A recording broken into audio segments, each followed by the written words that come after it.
Okay, so we have this question. 7 to the power of x plus 7 to the power of x equal to 140. First thing we're going to do is to take the common factor.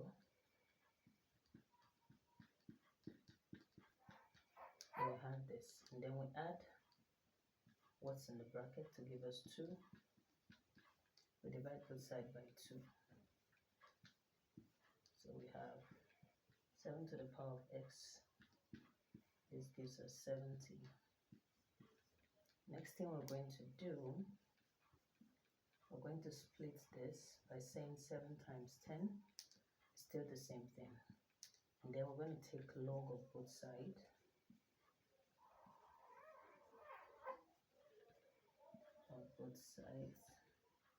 So when we take log of both sides, we're going to have log 7 to the power of x equal to log 7 times what? 10. Remember the rule of log, once there's a power, the power can go back behind the log. So we have x log 7. And then this also means log 7 plus log 10.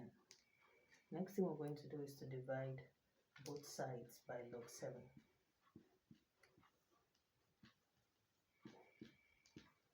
This strikes out and we have x. Now what this thing means is that each of these numbers above are, how do I explain it now? Each of these numbers are all over what? Log 7.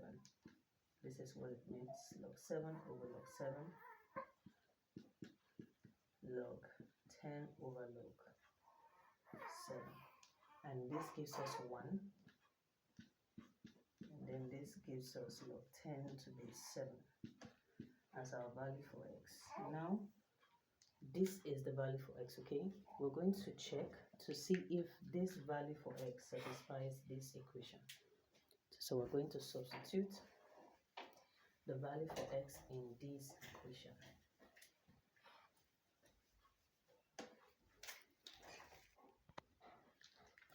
Okay, so 7, 1 plus log 10 to be 7 plus 7, 1 plus log 10 to be 7 equals 140.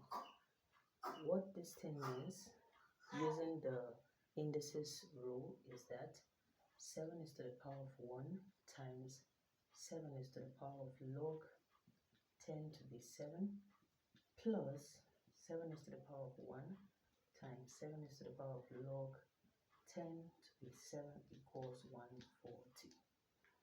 Okay, and this, there's a rule that guides this, that when we have a to log 10 to base a, it means the answer is 10. Okay, so the same thing applies in this case. It means we have 7 to base 7 to the power of 1 times 10, okay, plus 7 to the power of 1 times what? 10, which gives us 140. Now 7 times 10 is 70. 7 times 10 is 70. And we have 140. When we add this, we have 140 equals 140.